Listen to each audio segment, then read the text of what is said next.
আসসালামু আলাইকুম। BBA BBS first ইয়ারের মাইক্রো ইকোনমিক্স অথবা বেস্টিক অর্থনীতি বইয়ের লেকচার ওয়ানের সকল শিক্ষার্থীদের স্বাগত।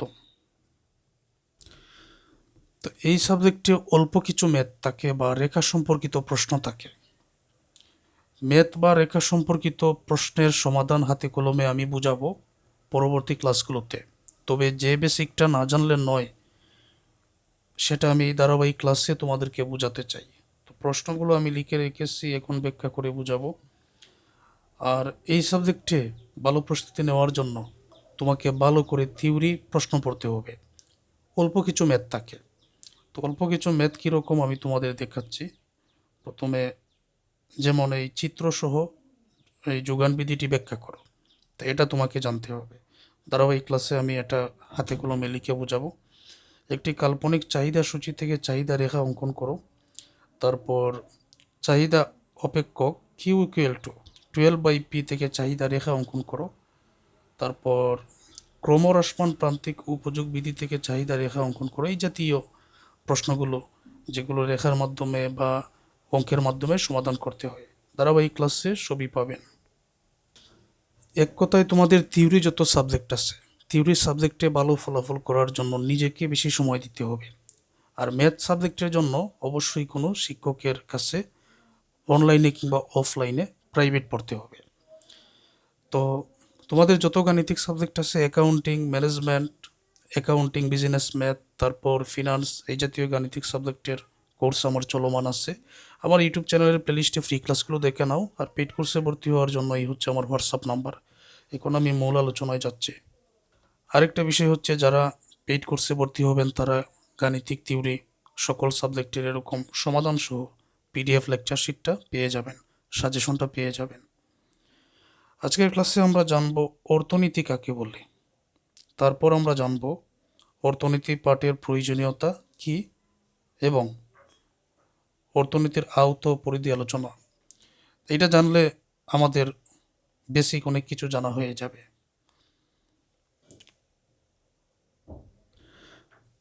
এখন আলোচনা হচ্ছে অর্থনীতি কাকে বলে। আমি একবার সংজ্ঞাটা পড়ে নেই। অর্থনীতি হলো একটি সামাজিক বিজ্ঞান যা মানুষের সীমিত সম্পদ দিয়ে অসীম চাহিদা পূরণের চেষ্টা করে এবং সেই জন্য কি উৎপাদন করা হবে, কিভাবে উৎপাদন করা হবে, উৎপাদিত পণ্য কার মধ্যে বণ্টন করা হবে, এসব বিষয়ে গবেষণা করে বা এসব বিষয়ে আলোচনা করে। অর্থাৎ মানুষের চাহিদার তো শেষ নাই। অসীম চাহিদা পূরণের জন্য সম্পদ কিন্তু সীমিত।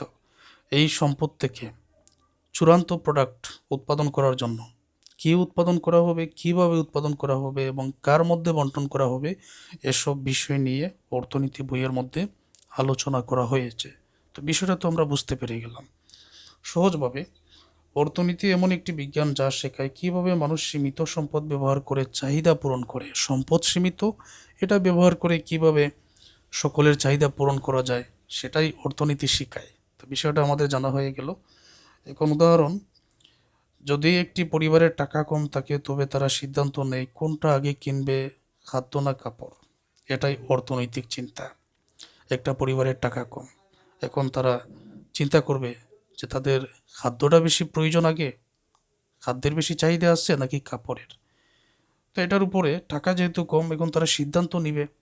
এখন কিভাবে সিদ্ধান্ত নিবে, তাদের যে চিন্তাধারা, এটাই হচ্ছে অর্থনৈতিক চিন্তা। তো বিশেষজ্ঞদের মতে, লর্ড রবিন্স বলেন, economics is the science which studies human behaviour as a relationship between ins and স্কার্স means which have alternative uses. এটার বাংলা অর্থটাও এখানে আছে। অর্থনীতি হলো একটি বিজ্ঞান যা মানুষের আচরণকে বিশ্লেষণ করে, যেখানে অসীম চাহিদা রয়েছে কিন্তু সম্পদ সীমিত এবং সেই সম্পদ বিভিন্ন কাজে ব্যবহার করা সম্ভব, সেটাই অর্থনীতি আলোচনা করে। উপসংহারে যদি আমরা যাই, অর্থনীতি মানুষের দৈনন্দিন জীবন, উৎপাদন, আয়, ব্যয়, ভোগ, সঞ্চয়, বিনিয়োগ এবং বন্টনের কার্যক্রম নিয়ে গবেষণা করে, যাতে সীমিত সম্পদ দিয়ে সর্বোচ্চ সুবিধা পাওয়া যায়। এখানে যে শব্দগুলো আছে, যেমন উৎপাদন আছে আয়, ব্যয়, ভোগ, সঞ্চয়, বিনিয়োগ, বন্টন কার্যক্রম, চাহিদা, যোগান, এগুলো অর্থনৈতিক সম্পর্কিত শব্দ। তো অর্থনৈতিক বিভিন্ন সিদ্ধান্ত নেওয়ার জন্য এগুলোর উপর প্রভাব ফেলে। তো এটা আমরা জানব। যে কোনো প্রশ্নের উত্তর তোমাদের পরীক্ষায় ভূমিকা দিয়ে শুরু করবেন, উপসংহার দিয়ে শেষ করবেন, মধ্যখানে পয়েন্ট হবে। সব কিছু যে এগুলো মুখস্থ লিখতে হবে এমন কোনো কথা না। মূল কথাটা তুমি যদি ভালো করে বুঝতে পারো, পয়েন্টগুলো ঠিক রেখে তুমি তোমার ইচ্ছা মতো বানিয়ে লিখে দাও। তো এভাবেই তো লিখতে হবে, তোমাকেই লিখতে হবে। তাহলে সম্পদ সীমিত, এখন কিভাবে ব্যবহার করা হবে, কি উৎপাদন করা হবে, কার মধ্যে বন্টন করা হবে, এটাই অর্থনীতি মধ্যে আলোচনা করা হয়।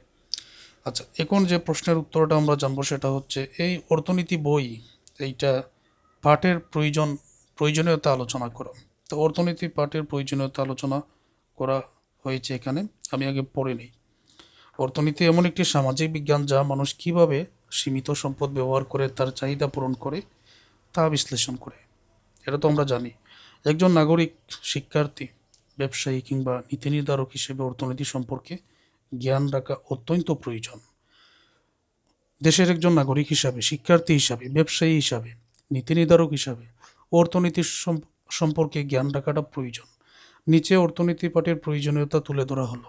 এখন তোমাদের আমি বললাম যে যে কোনো প্রশ্ন ভূমিকা দিয়ে শুরু করো। এই যে এখানে যেটা লেখা হয়েছে এটা কিন্তু ভূমিকা। উপসংহার দিয়ে শেষ করো, আর মধ্যখানে পয়েন্টগুলো রাখো। যেমন জীবনের চাহিদা ও প্রয়োজন বোঝা যায় অর্থনীতি পাঠের মাধ্যমে, এটা একটা পয়েন্ট। আগে পয়েন্টগুলো পড়ি। ব্যক্তিগত অর্থ ব্যবস্থাপনা উন্নত হয় অর্থনীতি পাঠের মাধ্যমে, 2 নম্বর পয়েন্ট। জাতীয় অর্থনীতির দ্বারা বোঝা যায় নীতি প্রণয়ন ও পরিকল্পনা সহায়ক, চাকরি উচ্চশিক্ষা সহায়ক, ব্যবসা বিনিয়োগ কার্যকর ভূমিকা রাখে। তো উপসংহার, তো পয়েন্ট তুমি আরও লিখতে পারো, আরও অতিরিক্ত পয়েন্ট বইয়ের মধ্যে আছে, বই পড়তে হবে। বই বা যেটাই কিনো না কেন এটা পড়তে হবে, আরও পয়েন্ট আছে, পয়েন্টগুলো বুঝে পড়তে হবে। উপসংহার দিয়ে শেষ করবেন। এখন আমরা এটার উত্তরটা জানি। 1 নম্বরে জীবনের চাহিদা ও প্রয়োজন বোঝা যায়। অর্থনীতি পড়লে মানুষ নিজের সীমিত সম্পদ সর্বোত্তম ব্যবহার সম্পর্কে সচেতন হয় এবং প্রয়োজন ও চাহিদার পার্থক্য বুঝে সিদ্ধান্ত গ্রহণে সক্ষম হয়।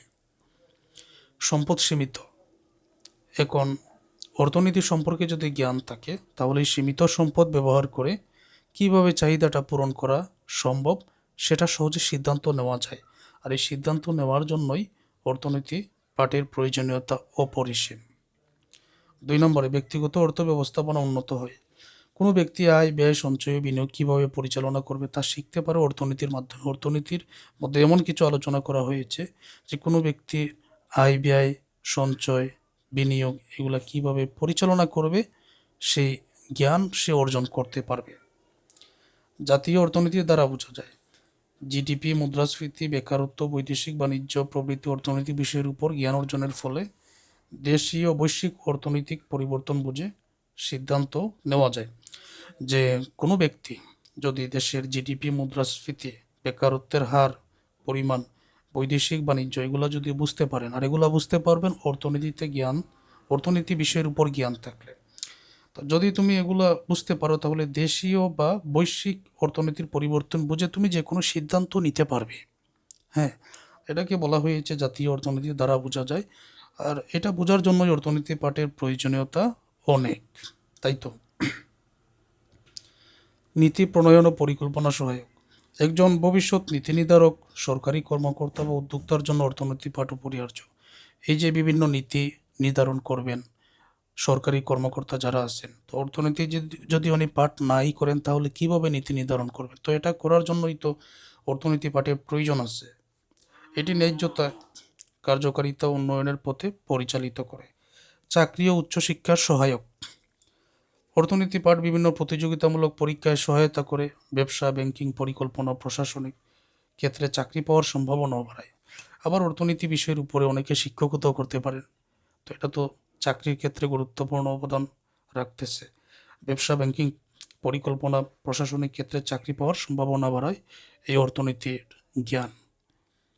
ব্যবসা বিনিয়োগ কার্যকর ভূমিকা রাখে, ব্যবসায় বিনিয়োগে কার্যকর ভূমিকা রাখে।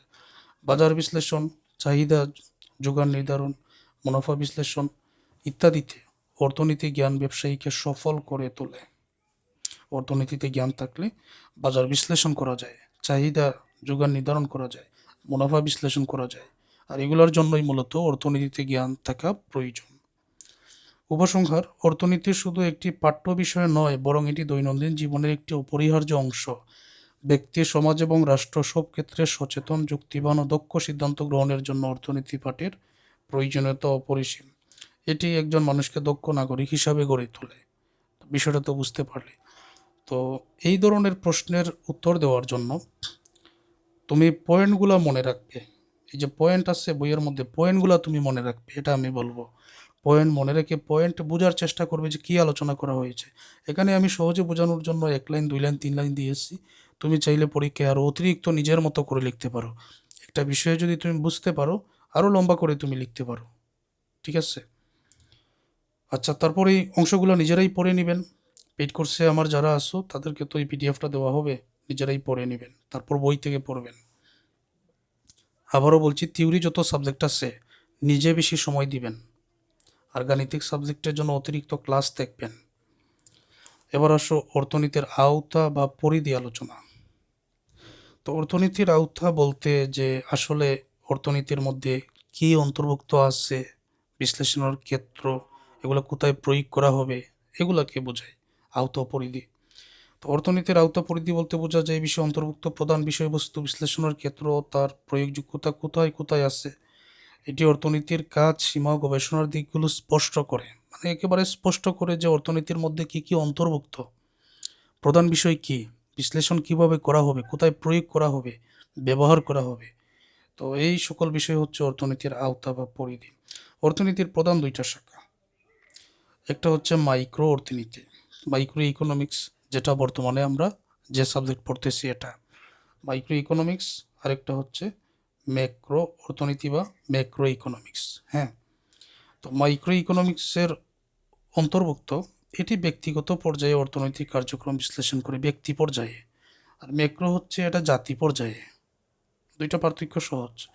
ব্যক্তিগত পর্যায়ে অর্থনৈতিক কার্যক্রম বিশ্লেষণ করে, যেমন ব্যক্তি বা পরিবারের আয় ব্যয়, একটি প্রতিষ্ঠানের উৎপাদন ও মূল্য নির্ধারণ, চাহিদা ও যোগানের সম্পর্ক, বাজার কাঠামো, উপযোগিতা উপযোগিতা ও খরচ বিশ্লেষণ। তো এটা হচ্ছে ব্যক্তি পর্যায়ে, ব্যক্তি পরিবার পর্যায়ে মাইক্রো অর্থনীতি। আর ম্যাক্রো অর্থনীতি হচ্ছে এটি বৃহৎ অর্থনৈতিক ব্যবস্থা নিয়ে আলোচনা করে, যেমন জাতীয় আয়, কোনো দেশের জাতীয় আয় বা জিডিপি, মুদ্রাস্ফীতি, বেকারত্ব, এটা তো সম্পূর্ণ দেশের, তাই তো। রাষ্ট্রীয় বাজেট ও ব্যয়, মুদ্রানীতি ও রাজস্ব নীতি, বৈদেশিক বাণিজ্য বিনিয়োগ। তো এটা হচ্ছে বৃহৎ, আর এটা হচ্ছে ক্ষুদ্র। এটা ব্যক্তি বা পরিবার পর্যায়ে, এটা জাতি বা দেশ পর্যায়ে ম্যাক্রো অর্থনীতি। এখন অর্থনীতির বিশ্লেষণ পদ্ধতি, অর্থাৎ অর্থনীতির আওতা এবং পরিধি নিয়ে আমরা আলোচনা করতেছি।